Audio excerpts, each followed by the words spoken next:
nabanggit, welcome po kayo. Maging sa Luzon, Visayas, and Mindanao, sa iba't ibang panig ng Pilipinas, welcome po. At kung kayo po ay ngayon lamang nakapanood sa live stream na ito at gusto niyo po pong mag-grow sa ating pong pagkilala sa ating Panginoon, you can visit my official YouTube channel. I-search nyo lang po yung Cleo Rojas. Then, mag-subscribe po kayo. Just hit the subscribe button and notification bell para ma-notify po kayo sa mga videos na aking pong ina-upload regularly. At kung gusto niyo naman po makatulong sa fundraising project ng Jesus the Anointed One Church, para po ito sa LAD project, don't skip the ads. So once again, thank you very much sa inyong pong walang sawang panonood ng mga salita ng Diyos dito po sa aming pong live stream. So ngayon po umagang ito mga kapatid, dumako naman tayo sa pag-aaral sa salita ng Diyos. Ang pamagat po ng aking ibabahagi ngayong umagang ito ay focus on what God can do. Sabihin mo nga sa iyong katabi, you must focus on what God can do. Sa kabila ng mga nangyayari sa ating mundo, sa ating bansa, sa ating economy, sa ating kapaligiran, mga kapatid, meron po tayong mga choices na kailangan piliin. Pero kung ikaw ay magpo-focus sa kayang gawin ng Diyos sa iyong sitwasyon, sa iyong buhay, congratulations, you made a right choice. Samahan po ninyo ako sa pagbabasa po natin ng salita ng Diyos. At ito po ay mababasa natin sa Psalms 121 verse 1 and 2. I look to the mountains, where will my help come from? My help will come from the Lord, who made heaven and earth. So pagpalain ng Panginoon ang pagbasa ng kanyang buhay at mga banal na mga salita. Ito pong words na binasa ko po sa inyo mga kapatid, ay sinulat po ito ni David nung pong siya ay nasa Jerusalem. At yung pong city of Jerusalem ay napapaligid ito ng mga burol. At sabi po ni David, sa gawin ng bundok, tumitingin ako, saan ba manggagaling aking tulong? Saan ba manggagaling ang aking saklolo? At sinabi rin niya, ang hangad kong tulong ay hindi sa gobyerno magmumula, hindi sa SAP, hindi sa DSWD, hindi sa OWA. Ang hangad kong tulong ay hindi kay Marcos magmumula, o hindi kay Duterte. Nasabi niya, ang hangad kong tulong sa Diyos magmumula, sa Diyos na gumawa ng langit at lupa. Ano po bang nire-represent ng mountains na binasa natin sa ating pong passage? Hindi lamang po ito doon sa natural mountain, kundi ito tukutukoy din mga kapatid sa mga gabundok na problema, sa mga gabundok na utang at mga suliranin. Yung iba naman ay gabundok na labahin. Ano ba yung bundok na nakapaligid sa iyo ngayon? Na kapag ka ikaw ay nakatingin sa mga bundok na ito, ay pwedeng ikaw ay manghina o mawalan ka ng pag-asa o ikaw ay manlupaypay o ikaw ay ma-discourage. Pero nasa sa iyo ang pagpili. Saan ka ba titingin? Doon sa bundok o doon sa Diyos na gumawa o doon sa Diyos na lumikha noong bundok na yon? Sa sitwasyon natin mga kapatid, we have choices. Saan tayo titingin? Sa Diyos o doon sa sitwasyon natin ngayon ng mga nangyayari sa ating pong paligid. If you want to live without fear o if you want to live without worry, you must focus on what God can do. Gusto mong mamuhay ka sa panahong ito na may kapayapaan, ikaw ay maging matagumpay ang iyong buhay, you must focus on what God can do. Instead na ikaw ay mag-focus sa iyong mga problema, o doon sa mga suliranin, o doon sa iyong mga pasanin, o doon sa iyong mga utang, o doon sa iyong sakit, o doon sa iyong health condition, piliin mo na lang na mag-focus doon sa kayang gawin ng Diyos, doon sa sitwasyon mo. Alam niyo po, mga kapatid, pag binasa niyo po ang Biblia, ito po ay punong-puno ng mga halimbawa ng mga tao na nag-focus doon sa kanilang problema at mga taong nag-focus doon sa Diyos, doon sa kakayahan na kayang gawin ng Diyos doon sa kanilang mga problema. At makikita niyo po yung ano yung naging epekto sa buhay nila nung sila'y mag-focus doon sa mga problema nila, sa mga suliran nila, sa sitwasyon nila, at ano naman ang naging epekto sa buhay ng tao nung piliin nila na mag-focus sila sa Diyos. So ngayon mga kapatid, ibinibigay sa atin ng Diyos yung pagpili. Sa nangyayari sa ating mundo ngayon, o sa mga crisis o sa mga negative thing na nangyayari ngayon, saan mo ipopokus ang iyong paningin? So meron kang choices kung saan mo ibabaling ang iyong paningin. At ngayon, ano ang magiging result kung ikaw ay titingin doon sa problema, sa mga pagsubok, at ano naman ang magiging resulta nito kung ikaw ay titingin naman sa Diyos? Sa Bible, meron po mga halimbawa. Ipapakita ko po sa inyo. Yung halimbawa ng mga tao, tumingin sila sa problema nila, anong naging epekto nito sa buhay nila. Nung ang bansang Israel po ay payagan ng Pharaoh na lumabas sa Egypt, papunta na po sila sa promised land. Sabi ng Biblia, hindi po sila doon sa daan na malapit pinadaan ng Diyos, kundi pinaligid sila ng Diyos sa wilderness. Mababasa niyo po yan sa Exodus chapter 13, verse 17 to 18. Meron palang malapit na daan, pero bakit hindi sila doon pinadaan ng Panginoon? Ba't kinakailangan padaanin pa sila ng Diyos doon sa wilderness? Dahil may purpose si Lord. Ang purpose ni God, para hindi agad sila masabak sa gera, para hindi agad sila mapalaban sa mga kaaway, dahil baka mabago pa ang kanilang isip at bumalik ulit sila sa Egypt, kaya pinadaan po sila sa wilderness. Kaya lang, yung bansang Israel, they failed to see what God want them to see.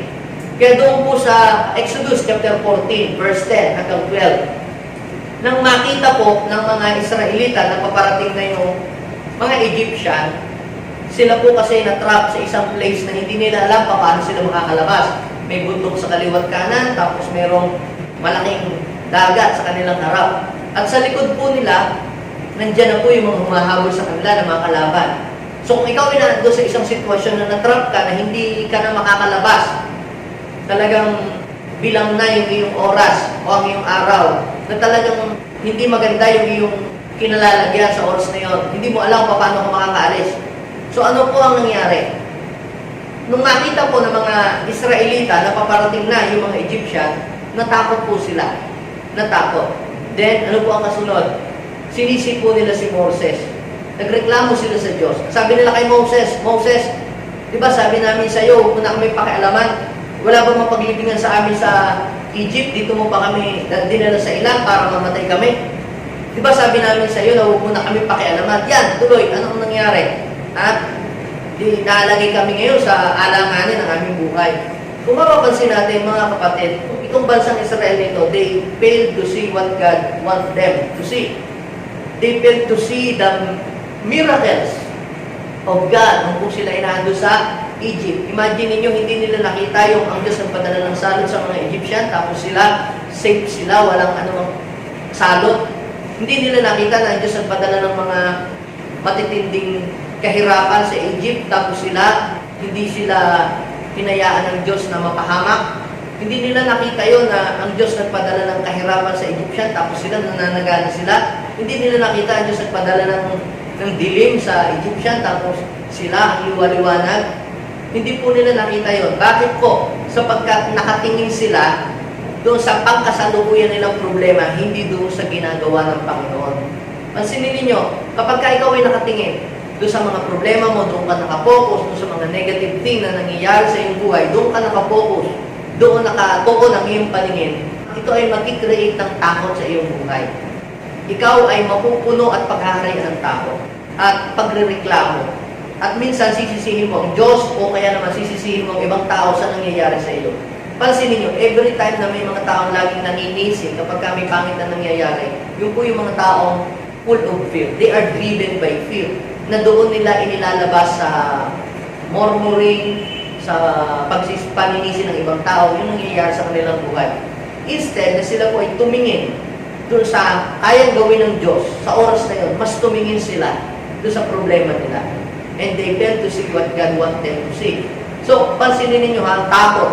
Kapag ikaw ay nakatuon doon, ang magkakari sa iyong takot. Hindi nyo ba napapansin noong March, at noong April, walang ibinabalita sa social media, sa TV, kundi kung ilan ang namamatay. First day, 2 na ang patay. Tapos biglang naging 5, tapos biglang naging 10, bago naging 20, naging 100. Araw-araw tumataas. Ano pong nararamdaman nyo? Every time may binabalitang madaming namamatay. Tapos ang nakaka-recover lang, 7, 5. Mas marami ang namamatay, mas marami ang nai-infect. Ano ang nakikreate sa inyong damdamin? Di po ba pinaghaharian kayo ng tao? Kasi nakapokus tayo dun sa puro virus, virus, virus. Araw-araw na lang ang laman ng Facebook, puro virus, may drawing ng virus, at yung mga namamatay sa virus. Pansinin nyo, pagkalipas ng mga ilang buwan, hindi naman napag-uusapan ang coronavirus. Ewan ko kung alam pa ninyo kung ano ang latest news. Baka hindi na, no? Kasi iba na ngayon focus. Ang focus mo na ngayon, saan ka kukuha ng ikakabuhay mo? Paano ka mabubuhay? Paano ka kikita? Paano ka makakasurvive? Hindi wala na ngayon sa virus ang iyong focus. Naroon na sa kung paano ka makakasurvive, paano ka makakakain, paano ka ngayon magkakaroon ng another source of income. Nawala na ngayong focus. So ano pong mapapansin po niyo dito? Nawala yung fear. Nawala na yung fear sa iyo. Ano ngayon ang nagdadrive sa iyo ngayon? Ang nagdadrive sa iyo ngayon yung paano ka makakahanap ng ikakabuhay mo. Kasi yun na ngayon ang iyong focus. Noon, dati ang focus mo nasa virus, kaya hindi ka nga lumalabas ng bahay. Kahit nasa bahay, kayo na lang magkakasama, parang nga-spray ng alcohol mo sa kamay mo eh. Bakit? Kasi ikaw ay driven by fear. Hindi ko po sinasabing huwag tayong mag-ingat at maglinis, pero minsan yung kalilinis mo, kagaganyan mo, hindi ka talaga dahil nag-iingat ka sa iyong sarili, dahil takot ka lang. Okay, na-announce ko po, hindi mo bawal mag-face mask habang nandito kayo. Ang point ko dito, yan ba talaga ikaw ay driven ng pag-iingat sa iyong sariling katawan o you are just driven by fear? Magkaiba po yun eh. Pag ikaw ay driven by fear, lahat na lang ng mga taong lalapit sa iyo, iniisip ko may virus. Kahit kliyente, ayaw mo lumapit doon sa kliyente mo dahil iniisip mo yung kliyente mo rin may virus. Kaya nagtuloy, lumayo tuloy yung blessing sa iyo. You are driven by fear. So iba naman po yung driven ka dahil nag-iingat ka lang sa health mo at iba din, alam mo sa iyong sarili, kung ikaw ay driven by fear o ikaw lang ay nag-iingat sa iyong sarili. Now, isa pa pong halimbawa sa Biblia ay yung pong 10 spy na inutusan po ni Moses yung 12 tao para mag-spy sa Jericho kasi dito po sila pupunta. Ang nangyari po, yung 10 na mga negatibong tao, sila yung nagsama-sama. So, negative people attracts negative people. Pero yung mga positive people attracts positive people. Pansinin niyo, si Joshua, hindi napabarkada doon sa 10. Saan siya napabarkada? Doon sa taong merong maayos na pananaw sa buhay. Yung taong merong maayos na isipan. Nung pumunta na po sila doon po sa Jericho para mag-spy doon, pagbalik po nila, nag-report po sila kay Moses. At alam niyo po ang report doon sa number chapter 13, verse 28. Sabi po nung 10, nako, makakapal pa din, hindi natin kaya, malalakas yung mga tao. Kaya tayong lamunin ng mga ng buo eh. Makakapal ang mga pader, hindi natin kaya. Pansin po niyo, doon po sila nakapokus sa mga kahinaan nila. Doon sila nakapokus sa hindi nila kaya. Hindi sila nakapokus doon sa kayang gawin ng Diyos doon sa lugar na iyon. Samantala, si Joshua at si Caleb, ano po sabi nila doon sa mga tao? Kayang-kaya natin sila natalunin dahil sasamahan tayo ni Lord. So pansinin niyo ha, nakatingin si Joshua at si Caleb dun sa kaya silang ipagtanggol ng Diyos at kaya silang tulungan. Yung 10, saan sila nakatingin? Doon sa hindi nila kaya. Tapos dumagdag pa sa verse 33. Kita nyo, mga higante mga tao doon, tayo. Mga tipaklong lang tayo. Kita po ninyo, ang tingin nila sa kanilang sarili, tipaklong sila. Kaya kapag tingin mo sa iyong sarili, tipaklong ka, wala ka talagang mararating sa buhay.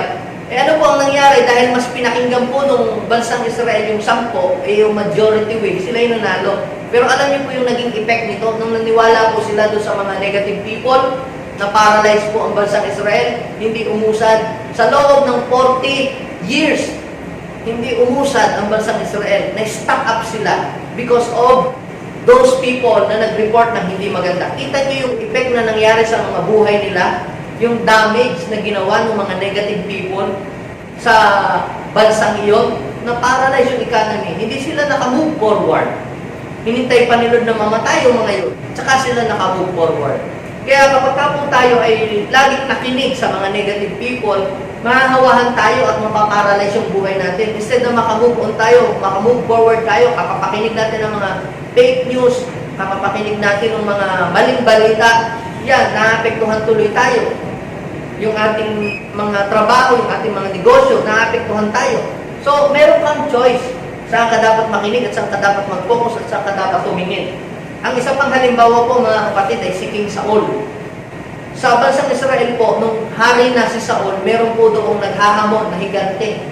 Nasabi niya, huwag na tayong maglaban. Pumili na lang kayo ng isang itatapat sa akin. Kapag siya'y aking natalo, alipin namin kayo. Pero pag natalo niya ako, alipin ninyo kami.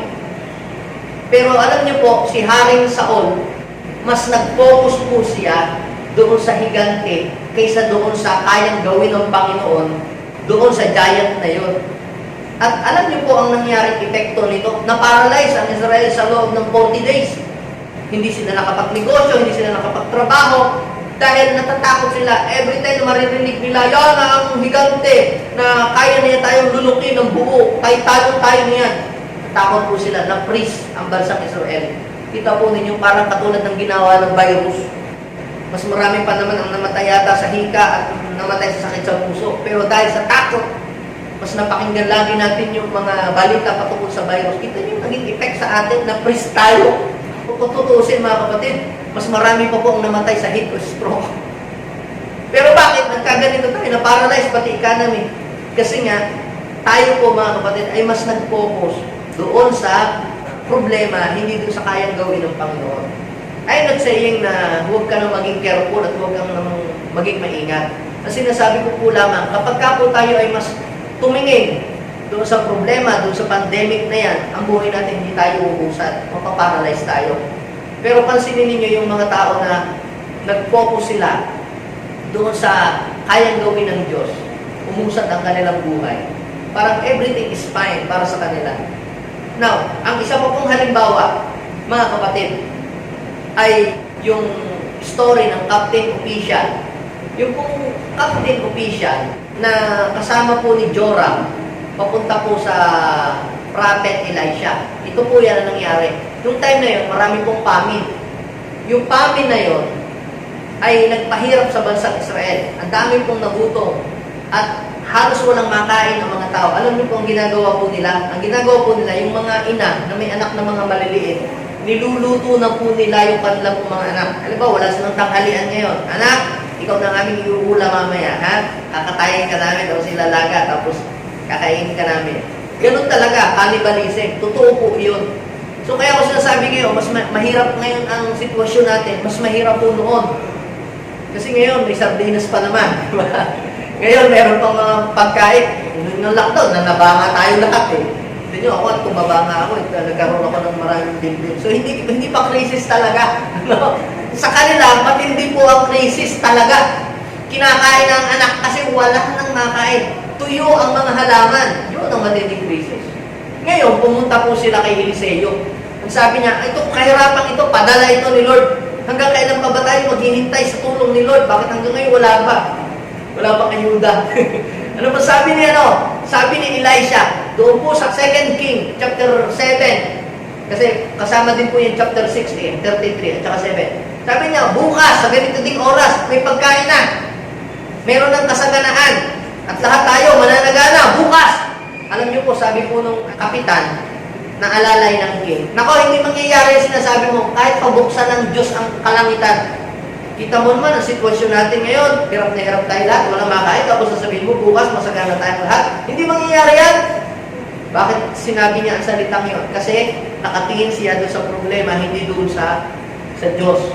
Ayun sabi ni Eliseo, palibasa nakatingin siya sa Diyos. Oh, makikita mo itong mangyayari, pero hindi mo matitikman. Ayun, ang problema. Kapag ikaw ay nakafocus doon sa mga problema, hindi mo matitikman yung blessing ni Lord. Hindi kung gusto niyang matikman niya ang blessing ni Lord. Ngayon, kung gusto mo namang ma-miss yung mga blessing ni Lord, hindi doon ka na lang tumingin sa problema mo lagi. At ano ang mangyayari sa buhay mo? Hindi uusad ang iyong buhay. Kaya, may hirapan tayo umusad at mag-move forward kung tayo po ay nakatingin sa mga bulto palagi. Kung tayo ay nakatingin sa mga problema palagi. Now, dito po sa Bible, meron po akong tatlong pangunahing bagay na nakita, 3 important things that can help us how to focus on what God can do. Sa Biblia po pala mga kapatid ay mayroong mga bagay na makakatulong para sa atin para makapokus tayo doon sa magagawa ni Lord. Sa totoo lang mga kapatid, tayo po, madali po tayong ma-defocus. Kung kunyari, mga estudyante, meron kang pupuning kurso, excited na excited ka. Talagang hindi ka pa mapagkakatulog. Alam mo yung excitement na may gusto kang gawin, tapos hindi ka makatulog. Minsan napapanaginipan mo pa yung gusto mong gawin, ka-excited na. Tapos maya-maya doon sa kurso na may nagsabi, hindi naman ano yan, hindi magandang kurso yan. Ako, tsaka wala kayong pampaaral. Tapos biglang kinabukasan, wala na yung gana mo na kumuha ng kursong yun. Ayaw mo nang pumasok, gusto mo tumambay na lang. Anong nangyari? Tumingin ka doon sa mga negatibo. Nakinig ka doon sa mga sinasabi ng mga negatibong tao. Anong naging effect sa'yo? Na-paralyze ang iyong buhay. Now, dito, mga kapatid, mayroong mga bagay na makakatulong sa atin para tayo ay makafocus doon sa mga bagay na gagawin ng Diyos at mga bagay na kayang gawin ng Diyos. Una po, you must have a right perspective. Sabihin natin, right perspective. Para po tayo ay makafocus doon sa mga bagay na kayang gawin ng Diyos sa buhay natin, you must have a right perspective. Kasi kapag sinabi po natin mga kapatid na perspective, perspective is the way you see something. Kahit po tayo dito ay para sa Kristiyano, kumikilala kay Jesus, we have a different perspective. Hindi tayo pare-parehas ng perspective. Pag sinabi perspective is the way you see something. Kahit pa kayo ay kambal, na kayo ay magkamukha, pero hindi kayo parehas ng perspective ng iyong kakambal. Magkaiba. Noong pong ako ay nag-aaral pa ng drafting engineering, ang aming pong major subject ay pag-drawing ng mga plano ng bahay. At hindi lamang po namin basta i-drawing yung plano ng bahay, kinakailangan din namin ipakita sa aming drawing yung different perspective ng aming bahay na dinodrawing. So kinakailangan namin ipakita ito gamit ang paningin ng bulate, gamit ang paningin ng tao, gamit ang paningin ng ibon. Iisang bahay lamang yung aming i-drawing. Pero iba't iba po yung mga titingin dito sa bahay na ito. Kapag i-drawing mo ang bahay, gamit ang paningin ng bulate, ano kaya ang magiging itsura ng bahay mo na i-drawing kung ang drawing mo na i-drawing ay gamit ang paningin ng isang bulate? Hindi puro ilalim ng bahay ang iyong makikita. Puro underground. Ano ang makikita mo sa drawing kapag gamit ang paningin ng tao? Hindi puro harap lang at saka yung konting gilid. Ano ang makikita sa drawing mo kapag ang drawing mo ay ginamit mo, paningin ng ibon, hindi puro bubong. Kaya pagka pinagsama ninyo yung tatlo, magkakaiba po ang itsura, pero isang bahay lamang yung inyong i-define. What is the point? Tayong lahat ay pare-parehas na naka-experience ng pandemic. Tayong lahat ay pare-parehas na nakaranas ng krisis. Lahat tayo na lockdown, nawala ng trabaho, nawala ng source of income. Pare-parehas lang. Pero alam niyo po mga kapatid, bakit mayroong mga tao na kung kailan nagkaroon ng pandemic, dito sila bumenta, dito sila sumagana, dito sila nagkaroon po ng mga negosyo. Bakit yung iba nawalan sila ng trabaho, negosyo, yung iba naman dito sila bumenta, yung iba humina ang kanilang sales, yung iba naman dito tumaas ang kanilang income. Bakit ganoon? Ano ang pinagkaiba? Yung pong perspective. Pare-parehas lang naman tayo ng nararanasan, nangyayari sa buhay. Pero bakit may mga tao na nagana sa panahon ito? Because they have a right perspective. Yung po mga tao may wrong perspective, ang nakikita po nila, ay malas ito, 2020, malas. Pero sa mga tao may right perspective, itong year 2020 is a year of great opportunity para sa kanila. Year 2020 is a new beginning. Year 2020 is a new concept ng blessing na ipapakita ni Lord.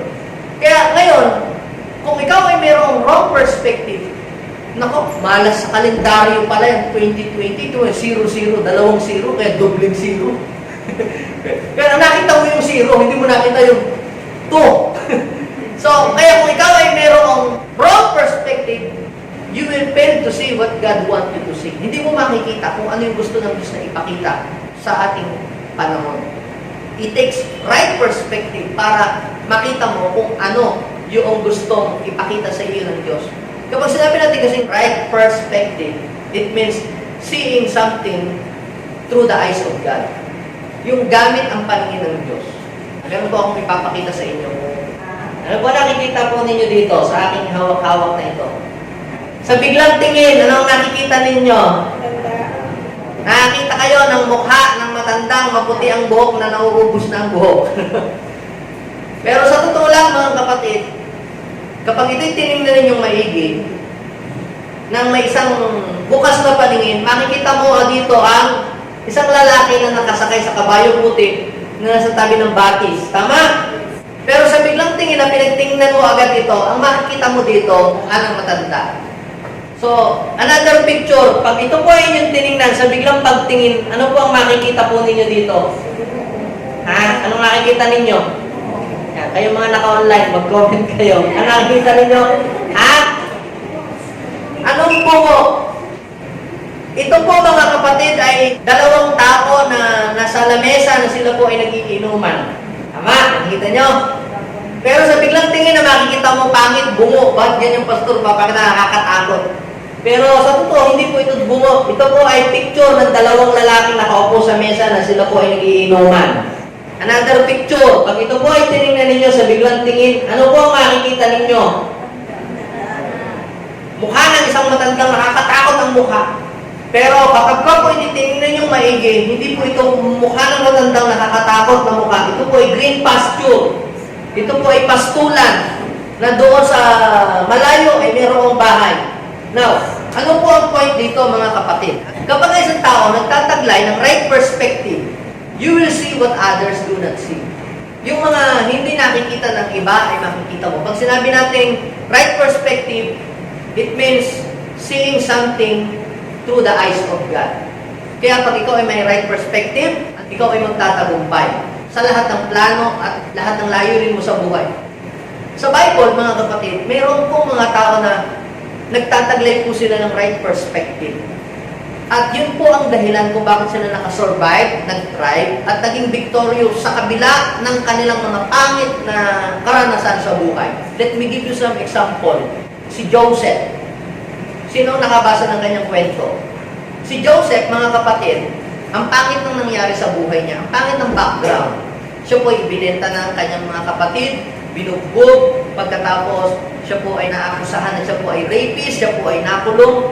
Hindi maganda ang nangyari. Parang malas yung nangyari sa kanya, hindi maganda. Pero alam niyo po, hindi niya hinayaan na yung pangit na nangyari sa kanyang buhay ay maging distorted yung kanyang perspective. Ano ang meron siya? Wala ang kanyang mga kapatid. Right perspective. Sabi po doon sa verse 20 ng Genesis chapter 15, masama nga ang ginawa ninyo sa akin. Pero ipinahintulot ito ng Diyos at dahil doon naligtas ang marami. Imagine ninyo, sa kabila ng pangit na nangyari sa kanya, maganda pa rin ang kanyang tingin. Plano ito ng Diyos. Plano pala ng Panginoon na ako ay nabugbog ng mga kapatid ko at ibinenta. No, siguro kung hindi nyo ako binenta, wala ako ngayon dito. Hindi sana ako gobernador. Namatay tayo lahat sa gutom. Kung hindi ako nakulong, ay naku, hindi ko natutunan yung management. Hindi ko matutunan yung pag-handle ng mga tao. Pero dahil doon, natuto ako na mag-handle ng mga tao sa biligid. Kaya dito natin makikita, kapag ikaw ay may right perspective, yung pangit sa paningin ng iba ay nagiging maganda sa iyong paningin. Kaya pag ikaw ay mayroong right perspective, doon ka lang magsasaksi. You will become a winner. Pero pagka ikaw ay may wrong perspective, you will always become a loser. Kadalasan, kapag isang tao ay nakisa squatter o kaya broken ang kanyang pamilya o kaya naghiwalay ang magulang o galing sa isang pamilyang hindi maayos ang buhay, meron po itong effect sa pagkatao ng isang tao. Di ba? Pero, it takes right perspective para sa kabila ng mga pinagdaan mong pangit, ay maging maganda yung mangyari sa buhay mo. Dapat meron kang right perspective sa buhay. Yung tao na may right perspective at saka may wrong perspective, magkaiba. Halimbawa, hiwalay na ang magulang ko, hindi magpapakadesperado na rin ako.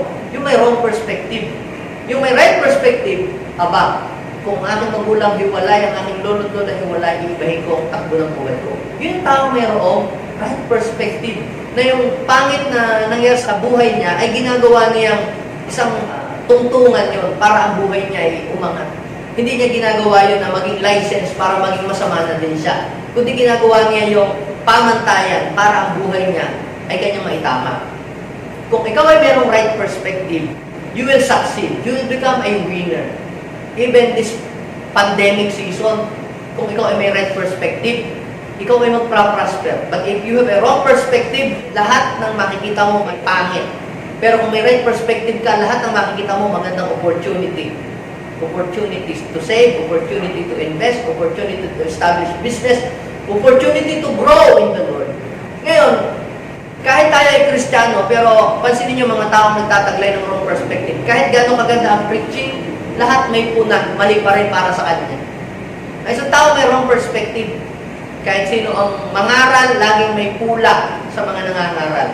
Pero ang mga tao may right perspective, kahit medyo pabulol yung sasalita o sumasabla yung grammar, may puro maganda ang kanya nakikita, uy, ang ganda ng message ni Lord. Pero ang tao may wrong perspective, ang tinitingnan lagi niya, puro pangit. Wala siyang nakikitang maganda.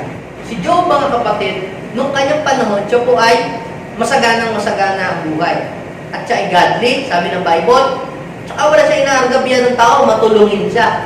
Kaya lamang dumating po sa punto ng buhay po ni Job na nagkaroon po silang pagsubok ang buong pamilya niya. At sa loob lamang ng 24 oras, naubos lahat ng kanyang mga ari-arian. Naubos lahat, nawala. Na parang bula yung kaniyang yaman, na dati siya kilala sa sobra niyang yaman sa pagiging matulungin. Ngayon, sa loob ng 24 oras, siya ngayon ang nangangailangan ng tulong. Namatay ang kanyang mga hayop, namatay ang kanyang mga alagang mga tupa, na nakaw ang kanyang mga kamelyo, lahat-lahat, naubos, pati mga anak niya namatay. Ang dilim-dilim ng nangyari, ang dilim-dilim ng kanyang dinaanan at sinapit nung time na yon. At ang isa pang matindi, yung kanya pong asawa, ang sabi, ay hanggang kailan ka pa magpapaka-martyr, Job, sumpain mo ng Diyos mo nang mamatay ka na. So ano po ang sabi po ni Job? Paano siya nag-react doon sa sinabi ng kanyang asawa? Bakit? Puro na lang ba, magaganda lang ba ang gusto mo sa Diyos? Pagdating sa kahirapan, ayaw mo na? Mag-give up ka na? Sa Job chapter 2, verse 9 to 10, hindi nagkasala si Job maging sa kanyang salita. Bakit? Sa kabila ng nangyaring iyon, sa kanyang buhay, si Job ay nanatiling mayroong right perspective. And because of that right perspective na nangyari sa kanyang buhay, nakakabawi po siya, mga kapatid. Kaya, ang mga tao na mayroong right perspective, madown man ang kanyang business, madown man ang kanyang mga negosyo, o madown man siya financially, or physically, or spiritually, siya po ay makakabawi at malalampasan pa niya yung loss. Yung mga nawala sa kanya, mas mahihigitan pa niya at mas mapapabalik pa niya. Pansinin niyo, kung si Job ay mayroong wrong perspective, baka nagdigti na yun. Baka nag-backslide na siya o tumalikod na sa Panginoon. Sinisi niya na ang Diyos. Na sana hindi na kita nakilala, Lord, o sana hindi na ako naglingkod. Yun yung mga taong may wrong perspective. Pero dahil si Job ay mayroong right perspective, pinuri niya si Lord. Sa kabila ng nangyari sa kanya na kahirapan at mga problema, pinuri niya ang Diyos. And you know what happened to Job? Basahin niyo na lang in Job chapter 42 verse 10 to 11. Ang kabuhayan ni Job ay binalik ng Diyos sa dati at higit pa, dinoble pa ng Diyos ang kanyang kabuhayan. Kaya mga kapatid, if you have a right perspective, yung mga bagay na nawala sa iyo, yung failure mo will become a blessing para sa iyo. Pero sa mga tao may wrong perspective, yung failure nila isang napakalaking katalunan na sa kanilang buhay. Pero sa mga tao may right perspective, yung failure nila is a stepping stone para sila ay magtagumpay. Are you following me? Sige, palakpakan niyo si Lord.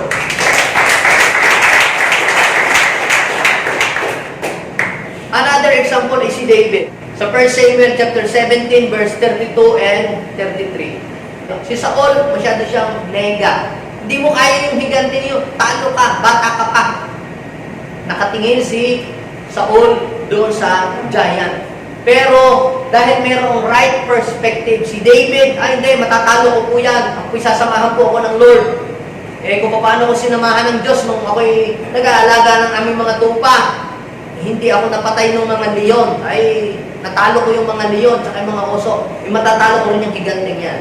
So bakit napatumba ni David yung higante na yon? Samantalang yung iba, takot. Anong pinagkaiba? Because David has a right perspective. Mas tiningnan niya yung kayang gawin ng Diyos kaysa doon sa problema niya. Tayo din mga kapatid, if you want to focus on what God can do, you must have a right perspective. kinakailangan tama ang pagtingin mo sa buhay. Itong nangyayari sa atin ngayon, we must adjust our perspective. Kumusta ang iyong perspective? You will see God's given opportunity if you have a right perspective in life. Pangalawa, mga kapatid, na makakatulong sa atin, how to focus on what God can do is clear discernment. Sabihin po natin, clear discernment. Kapag sinabi po natin discernment, discernment is ability to distinguish between good and evil. Hindi lamang yung ability to distinguish between good and evil, kundi yung ability to distinguish between good and good. Mas mahirap po yun. Madali po natin i-discern yung good and evil eh. Minsan tayo kasi ganito eh. Ang pamantayan natin, pagka itim sa demonyo, pag puti sa Diyos. Di ba? Ganun tayo eh. Pag ganun ang pamantayan mo lang sa buhay, pag itim sa demonyo, pag puti sa Diyos, you will be deceived. Kasi ang demonyo pwede rin magsuot ng kulay puti. Ang demonyo rin pwede din magpagaling. Ang demonyo din pwedeng mag-bless din, pwedeng tumulong din. Ang demonyo rin pwedeng magbigay ng kayamanan. Inaalok nga niya ng kayamanan si Lord. Kaya kung ang pamantayan mo lang, ang demonyo magnanakaw, pwede rin siyang ding magbigay ng yaman eh. Kinakailangan ng discernment para malaman mo kung alin yung sa Diyos talaga at alin ang hindi sa Diyos. Lalo sa ating panahon ngayon, during the season, dahil sa hirap ng buhay, at gusto ng mga tao na kumita sila ng pera na mabubuhay sila, marami rin mag-o-offer ng mga mapagkakitaan. Nung naging mabenta ang alcohol, yung iba nagbenta din ng alcohol na hinanong tubig na may kaunting sabon na mayroong kaunting kulon. Di ba? Ngayon, bakit ang mura noon? Bakit ito? Ang mahal. Ngayon, gaganang yung discernment. Bakit gano'n? Parang napaka-imposible naman. Ito mang gano'n. So, pag sinabi po natin discernment is ability to distinguish between good and evil. At hindi lamang ability to distinguish between good and evil, ability din ito to distinguish between good and good. Halimbawa, mayroong nanliligaw sa iyong dalawa, parehas namang Kristiyano, parehas na pogi. Nakakalitong i-discern. Sino kaya dito padala? Sino ba kaya talaga dito ang pinili ni Lord para sa parehas ng madasalin? Parehas din pogi o parehas na maganda. Ngayon, kung wala kang discernment, magkakamali ka. Pero kung may discernment ka, hanapin mo sino sa dalawang may trabaho. Doon ako sa may trabaho. Nakuha po ninyo yung clear discernment. Ibig sabihin, hindi lang nakikita mo, pag may discernment ka, hindi lang nakikita mo yung present situation, kundi you will see beyond. Nakikita mo yung sa likod nito. Ano ang nasa likod nito? Si Satanas, pwede ding namimigay din siya ng pera, pwede ding nagpapagaling, pwede ding nagpe-praise the Lord. Kung ang pamantayan mo sa buhay, pag may dalang Bible, Kristiyano, you will be deceived. Kasi ang mga huldaper ngayon, nagdadalang din ng Bible. Pag ang iyong pamantayan, ay pagka nagsisimba sa Diyos, at mga sindikato, mga kapatid, nasa church na din ngayon, nagha-hallelujah na din at nagpe-praise the Lord. Ang mga budol-budol, nagpe-praise the Lord na din, nagha-hallelujah din, naggamit din ng verse. Tapos sinuhututan yung mga pagpepera sa church. Budol-budol, nagpe-praise the Lord. Ngayon, it takes clear discernment para mahalata mo alin talaga yung sa Diyos at saka alin yung hindi. Kailangan natin ngayon ng clear discernment. Kasi, nagpe-pray tayo, Lord, kailangan namin ng opportunity, kailangan namin kumita kasi, Lord, mga mahirap ngayong crisis.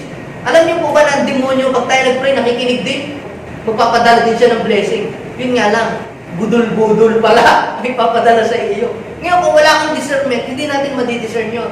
Kung ang pamantayan lang kasi yung aking kumpare, nandun doon, dahil kay kumpare, you failed to use your discernment.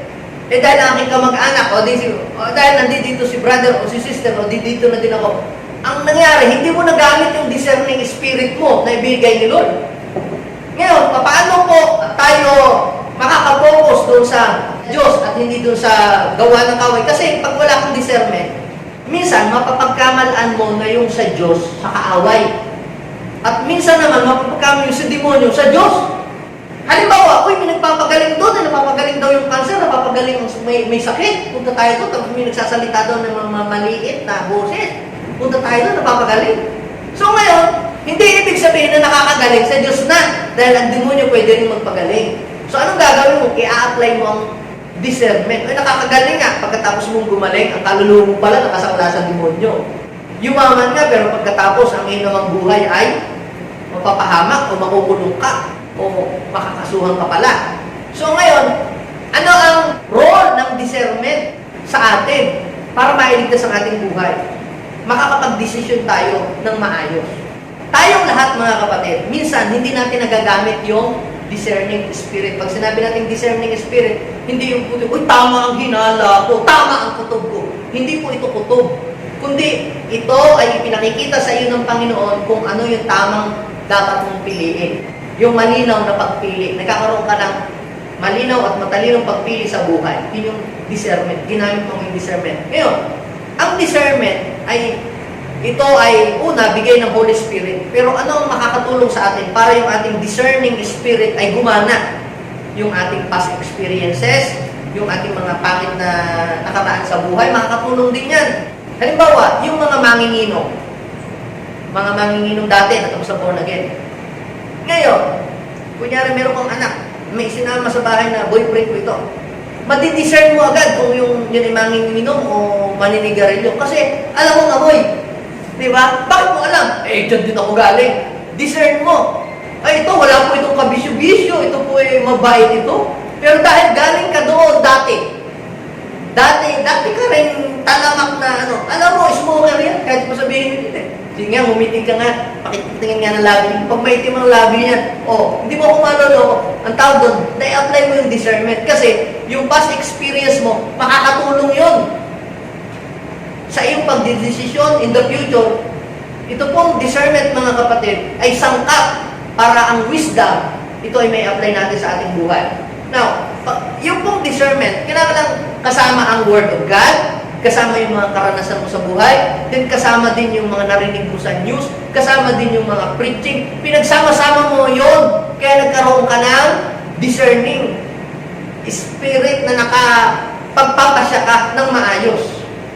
Ngayon kung wala ka ng experience, wala ka pang Word of God, tapos wala ka pang naririnig na news na mapagbabasihan, hindi mo madidiscern kung ano nang sa Diyos, basta tingin mo lahat blessing. Kaya po tayo ay madalas nagpipail. Kasi nga po, sometimes, yung discerning spirit, hindi natin napapagana. Minsan, akala natin sa demonyo, yung pala si Lord. Naalala niyo po ba yung mga disipulo? Hirap na hirap silang magsagwan at gusto nilang umabante, hindi sila makabante. Ngayon, nakita ni Lord na sila nahihirapang magsagwan sa Matthew chapter 14. Anong ginawa ni Lord? Sa verse 22 hanggang 33. Di ba si Lord pinuntahan sila para i-rescue, tulungan sila para move forward sila.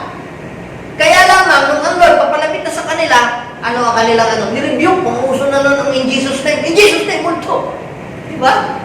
Akala nila, multo. Pero sabi ni Lord, hindi ako multo, ako ito. Hindi nila na-discern na sila pala tutulungan ni Lord. Akala nila, demonyo, nire-rebuke nila eh. Si Lord pala. Parang ang mga Hudyo noon, nagpe-pray sila na dumating ng tagapagligtas, ang Messiah, hindi nila na-distinguish. Nakaharap na pala nila si Lord. Akala nila kung sino lang Messiah. Yung pala Messiah na nga pala talaga. They failed to recognize. Bakit? Sapagkat hindi gumana yung discernment. Naging mapuro ang kanilang isip. Yung sabi ng Bible, tumingin ng tumingin, hindi nakakakita. Nakikinig ng nakikinig, hindi nakakarinig. Yun ang mga walang discernment. Ngayon, ano po yung clear discernment? Yung clear discernment ay makakatulong sa iyo. Ano ba, naloko ka in the past. Pumasok ka sa isang business, may nanloko sa iyo. Meron ka ng discernment. Sa susunod uli, na mag-aalok mo siya, same pattern, alam mo na. Ngayon, pag hindi mo na pag-aralan yung pattern, babalik ka na lang, paulit-ulit kung maluloko. Hindi mo madidiscern. Ngayon, pag napag-aralan mo yung pattern, ay, alam ko na ang pattern ng mga maluloko. Kasi, may karanasan ka na dati eh. May discernment ka na. Ay, kung wala kang natutunan doon sa nangyari, hindi ka galing discernment mo. Kaya paulit-ulit ka lang maluloko. Sa panahon natin ngayon, ang dami mga maluloko ngayon. Sa mga online, mga kunyari, o order ng daming-dami, tapos mga prank lang pala, prank. Ang daming na prank-prank. Di po ba ng mga rider? Maraming opportunity mabubuksan ngayon. Na magkatrabaho, magkaroon ka ng income. Pero dapat mong ma-discern kung alin yung business na para sa iyo at alin yung hindi para sa iyo. Hindi ibig sabihin, nag-pray ka, Lord, bigyan mo kami ng source of income. Maraming lalapit sa iyo na po pwedeng mapagkakitaan mo. Pero dapat mong ma-discern nating lahat, hindi lamang mo, nating lahat. Ano ba talaga yung bagay sa atin? Kasi hindi lahat ng opportunity bagay para sa atin. Pero makakatulong yung ating past experiences sa pagdi-discern, sa pagpapasya. Sabi po ng 1 John chapter 4 verse 1, huwag kayong maniwala agad sa nagsasabing sumasang ng Espiritu ng Diyos. You must test every spirit. Ang pangatlo, na makakatulong sa atin to focus on what God can do is we must have unwavering faith. Sabihin natin, unwavering faith. Okay, ulitin natin para hindi natin makalimutan ano yung makakatulong sa atin to focus on God. Para hindi tayo mag-focus, you must have a right perspective in life. Pangalawa, you must have a clear discernment. Pangatlo, you must have unwavering faith. Pag sinabi natin wavering, parang alo na tinatangay ka ng hangin kung saan-saan. Yung hindi ka dapat paiba-iba ng gusto. Nagpe-pray ka sa Lord, Lord, bigyan mo ako ng bisikleta. Tapos nung may nakita mong dumaang magandang motor, Lord, huwag mong bisikleta, motorsiklo na lamang. Tapos may dumaang magandang kotse, Lord, huwag na lang po pala motor, Lord, yung kotse na lang, yung gano'n. Ngayon, biglang may dumaan namang van na ang ganda. Ay, Lord, huwag na lang po pala kotse, yung van na lang po pala, gusto ko po yun. Sabi ng Bible, James chapter 1, verse 6 hanggang 8, ang humihingi dapat daw pong manalig at huwag mag-alinlangan. Sapagkat ang nag-aalinlangan ay katulad daw po ng dagat na tinatangay ng hangin kung saan. Huwag aasang tatanggap ng anuman buhat sa Diyos ang taong pabago-bago ng isip at hindi alam kung ano ang talagang ibig. We must have unwavering faith. Yung pananampalataya natin, kung yun ang hinihingi mo, dapat manindigan ka ng yun. Kung nagpe-pray ka ng brand new sa sakyan, kahit anong mangyari, hindi manatiling brand new, hindi yung iyong iibahin. Kung huwag kang papalit-palit ng hinihingi, ang ating pananampalataya, wavering, wala tayong mararating. Halimbawa, gusto mong mag-nursing, tapos mamaya-maya, nabalitaan mo ako, daming mga na-infect pa na sa ospital, ay huwag na, mag-ano na lang pala ako, mag-shift na ako ng kurso, mag-IT na lang ako. Tapos ngayon, biglang mamaya, nabalitaan mo, may sinabi yung mga kabarkada, ay, mag-iiba ka na naman. Kaya pansinin ninyo, yung mga taong wavering, walang nararating, papalit-palit ang kurso. Doon na sila tumanda. Wala silang narating sa buhay. Mas maganda pa yung tapusin mo muna ang isang trabaho o ang isang plano o ang isang bagay, then tsaka mo kunin uli yung another course na gusto mo kaysa doon sa puro ka na lang lagi kang umpisa na wala kang natatapos. Mas maganda na yung kumuha ka ng isang kurso, then tapusin mo, then pagkatapos kuha ka uli kaysa doon sa every sem. Ang daming nasayang na pera. Kasi hindi mo naman talaga alam kung ano talagang gusto mong marating sa buhay. Nanggagaya ka lang kung ano yung uso. Ang tao merong unwavering faith. Hindi ka nagdidesisyon base sa panahon, sa sitwasyon, o sa pakiramdam. Ikaw ay nakabase doon sa anong gustong ng Diyos na mangyari sa buhay mo. We must have a farmer mindset. Alam niyo po ang mga farmer, kita ninyo, sila po ang kanilang pananampalataya ay hindi sila kagaya ng alon. Kasi pansinin niyo ang mga farmer. Kung sila po ay magtatanim, hindi po sila nagdadalawang isip, sisibol kaya ito, aani kaya ako dito.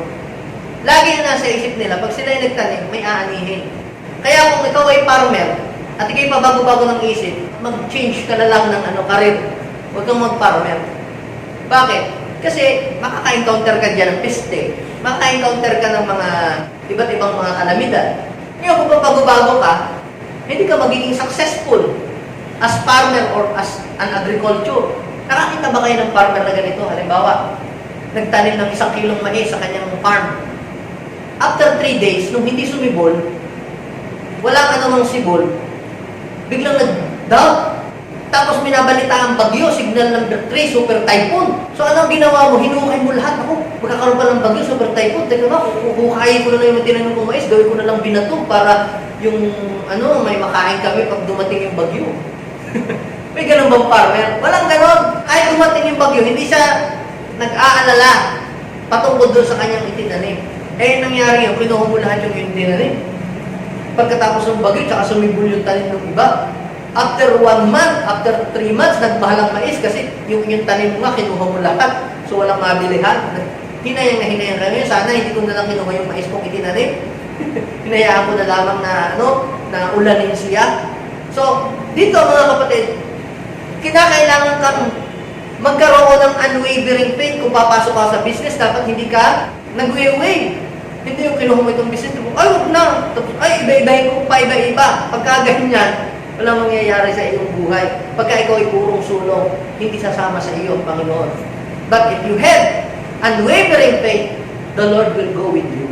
Si Peter po ay meron pong karanasan ng pagkakaroon ng wavering faith at unwavering faith. Pag tinignan niyo po yung buhay ni Peter, sometimes si Peter meron siyang wavering faith, sometimes si Peter merong unwavering faith. Anong effect ng wavering faith at ano yung effect ng unwavering faith sa buhay ng isang tao? Halimbawa, katulad po ni Peter, di ba? Nung naglalakad si Jesus sa tubig, sa Matthew chapter 14.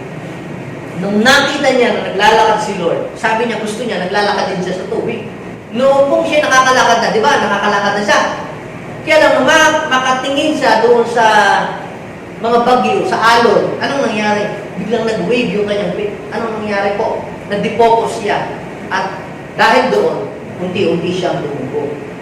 So, ang magpapalubog sa iyo, yung pag ikaw ay nag-wave, lagi kang nag-aalinlangan. Now, si Peter din, meron din siyang karanasan na meron siyang unwavering faith. Naalala niyo po ba nung si Jesus ay mag-preach sa Luke chapter 5? Pagkatapos niyang mag-preach, siya ay na-motivate. Na-inspired siya doon sa preaching. Alam niyo po ba, kahit si Peter pagod na pagod, wala pang tulog, sabi ni Lord, ihulog mo yung iyong lambat diyan sa lawa. Anong sabi ni Peter? Lord, alam niyo, magdamag po kami ng huli, wala kami nahuli. Pero dahil may sinabi ka, gagawin ko yung sinabi mo. Alam niyo, nung ihulog niya yung lambat, nang walang pag-alinlangan, walang pagdududa, hindi nag-wave yung kanyang faith. Ang sabi ng Bible, nakahuli po siya ng napakaraming isda.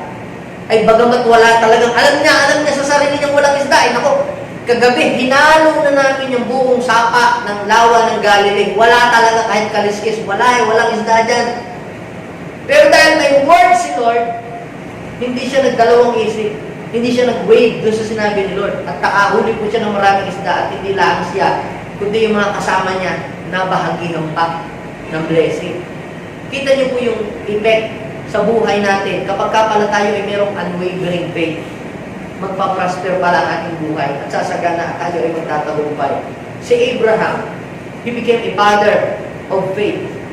Si Abraham po, pinagpala ng Diyos, binigyan ng malawak na lupain at baog ang kanyang asawa pero nagkaroon ng anak because of unwavering faith. Si Noah, mga kapatid, naligtas ang kanyang pamilya because Noah has unwavering faith. Yung mga tao, sabi niya, hindi naman totoo yung baha, hindi naman totoong may baha. Pero siya, kahit matagal na pong panahon, 120 years, hindi nag-wave yung kanyang faith. Pinaniwalaan niya. At alam niyo po, naligtas ang kanyang pamilya. Si Elijah, siya po ay nanalangin. Pero panalangin siya ng panalangin, hindi na dating, wala siyang makitang bakas na anumang pag-ulan. Pero siya po ay patuloy pa rin nanalangin at dumating nga po yung ulan. Yung pong walls of Jericho ay nag-collapse because of unwavering faith ni Joshua at saka ng mga kasama niya. Na nung po sila ay umikot doon sa wall, wala man lamang silang nakitang bakas na babagsak yung wall. Pero hindi sila nag-wave. Tinuloy-tuloy lang nila yung ginagawa po nila. At alam niyo po nung pampito, nag-collapse yung walls of Jericho. Meron po isang lalaki sa Bible na siya po ay bulag, na ang pangalan niya po ay si Bartimaeus, son of Timaeus. Nung siya'y tumawag sa Panginoon, na siya'y tulungan, hindi siya narinig. Bagkos maraming mga tao na kumukontra sa kanya na siya daw po ito mahimik at paingay. Pero hindi siya nag-wave doon sa faith niya. Bartimaeus has unwavering faith. Lalo pa siyang sumigaw ng tawag at nilaksan pa niya yung pagtawag sa Panginoon at narinig siya ng Lord. And Bartimaeus received his eyesight.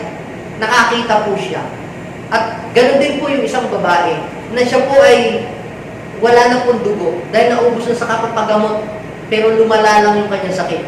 Because of unwavering faith, nakamtan niya yung kagalingan buhat sa Panginoon. Mga kapatid, mapapansin po natin dito na kapag tayo ay nagkaroon ng unwavering faith, yung hindi tayo pabago-bago, hindi tayo pa iba-iba ng plano, sasama ang Diyos sa atin. Sabi ng Biblia, kapag hihingi ka sa Diyos, dapat hindi ka pabago-bago. Dapat hindi pa iba-iba. Dapat stick ka, mag-stick ka doon sa kung ano yung gusto mo, nahingin sa Diyos, at ito idarating sa iyo. Umulan man, bumagyo, hindi ka bibitaw doon sa hinihingi mo sa Panginoon, at ito ay darating sa iyong buhay. Ano man yung pinagdadaanan mo ngayon, you must focus on what God can do. You must have a right perspective, you must have a clear discernment, and you must have unwavering faith. At pag ikaw ay meron niyan, kapag ikaw ay nakatingin doon sa kayang gawin ng Diyos sa iyong buhay, kapatid, mararanasan mo yung katagumpayan na hindi nararanasan ng ibang tao. You will see what other people do not see. You will experience what other people never experience. Kaya pansinin ninyo mga kapatid, bakit po marami pong mga tao na nakasurvive at sila po mga kapatid ay lalong naging maganda at naging maayos ang buhay kasi tumingin sila doon sa kayang gawin ng Diyos doon sa kanilang sitwasyon. Ikaw din, ini-encourage tayo ngayon ng Biblia. Yes, ang nangyayari sa ating ekonomiya, may crisis talaga. Dami na ng trabaho. Pero kapatid, ini-encourage tayo ng Panginoon sa pamamagitan ng kanyang salita na tumingin tayo doon sa kanyang magagawa. Anong sabi ni Moses doon sa mga Israelita? Tingnan na lamang ninyo kung ano ang gagawin ng Diyos sa mga Egyptian na yan. Ang mga Egyptian na nakikita ninyo ngayon ay hindi na ninyo makikita ulit. Kaya sabihin mo sa iyong katabi, yung problema, yung mga kapighati na nakikita mo ngayon, tumingin ka sa Diyos. At yung mga yan ay hindi mo na makikita ulit. Hebrew chapter 12 verse 2, look unto Jesus the author and the finishers of our faith. Kaya kapag ikaw ay nakatingin doon sa Diyos, ang makikita natin na malaki pala ang ating Diyos kaysa doon sa ating problema. Pero kapag ka nakapokus ka sa iyong problema, makikita mo parang ang liit-liit ni Lord kasi ang laki-laki ng problema mo. Kapatid, mas malaki yung Diyos na gumawa ng bundok kaysa doon sa bundok ng problema na kinakaharap mo ngayon. Ang kailangan mo lamang gawin, mag-focus ka doon sa kayang gawin ng Diyos sa buhay mo. Nothing is too hard for God. Sige, tayo po lahat ay tumingin na kapatid. Tayo po lahat ay tumingin sa kayang gawin ng Lord sa buhay ng iyong mga anak. Kung sa iyong asawa, tingnan mo yung kayang gawin ng Lord sa kanyang buhay. Sa iyong mga anak, ang tingnan mo yung kayang gawin ng Diyos sa kanyang mga anak. Sa iyong negosyo ngayon na down, tingnan mo na yan ay kayang buhayin ng Diyos. Kung kayang buhayin ng Diyos si Lazaro, kaya din ng Diyos na buhayin yung lahat ng mga bagay na namatay sa buhay mo. Let's focus on God. Give your life to Him. Offer yourself as a living sacrifice to the Lord. Kapatid, kasama mo ang Panginoon. Hindi mo man siya nararamdaman o hindi mo man siya napapansin o hindi mo man siya nare-recognize, pero si Lord ay laging nandyan na nakabantay sa iyo. Mag-focus ka sa Kanya at makikita mo na may maganda na nagaganap ngayon. Alam niyo po ang sabi ng Panginoon kay Isaiah, doon sa Isaiah 43, verse 18 to 19, ang mga nangyari noong unang panahon ay ilibing na sa limot, limutin na ngayon. Narito at masdan, ang nagawa ko ay isang bagong bagay na hanggang ngayon ay hindi mo pa namamasdan. Ako ay magbubukas ng landasin sa ilang, maging ang disyerto ay patutubigan, maging ang ilang ay magkakatubig. Kapatid, lahat ng sarado, bubuksan ng Panginoon. Lahat ng wala sa iyo, ibibigay ng Diyos. You must forget the past and focus on what God can do in your situation. Sige, pasalamatan natin si Lord God. Mahirap po yung pinagdadaanan namin ngayon, pero mas mahirap ang buhay kung malayo kami sa inyo. Panginoon, mahirap man yung aming na-experience ngayon, pero Lord, naniniwala kami, marami kang paraan para i-bless kami, para i-supply ang lahat ng aming mga pangailangan. Dumulog tayo sa Panginoon. Saang area ng buhay mo gustong kumilos ang Diyos?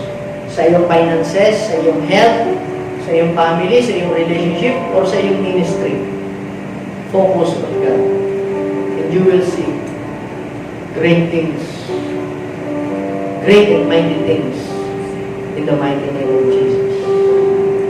Manalangin tayo. Manalangin tayo. Ibigay natin ang ating buhay sa Diyos. Sabihin natin sa oras na ito, Panginoong Jesus, ako ay lubos na nagtitiwala at umaasa sa iyo na mayroon kang dakilang bagay na gagawin sa panahon ito. Panginoon, nananampalataya ako sa iyong salita na hindi mabibigo ang lahat ng umaasa sa iyo. Maghari ka sa puso ko at sa buhay ko. Patuloy mo kong i-provide ang lahat ng aking pangailangan. At patuloy kang magpakilala sa akin sa sitwasyong ito ng aking buhay. In Jesus' name, Amen and Amen. Ako na lang magpe-pray para sa inyo lahat. Lord, bless these people. Continue to supply all their needs according to your riches. At hayaan mo po, Panginoon, na sa oras na ito, ang inyong mga anak na umaasa sa iyo ay patuloy na makaranas ng iyong biyaya, ng iyong pagkilos. God, we believe that nothing is too hard for you. I-bless niyo po sila. At uuwi silang dala ang kasaganatan, yung pagpapalat na yung pag-iingat.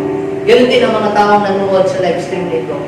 Saan man sila nandudoong panig ng mundo, idinideklara ko ang inyong mayamang biyaya at pag-iingat ay maranasan nila sa kanilang buhay. I declare open heaven and an unstoppable blessing be upon your people right now. In Jesus' name, Amen and Amen. God bless po sa inyong lahat, mga kapatid.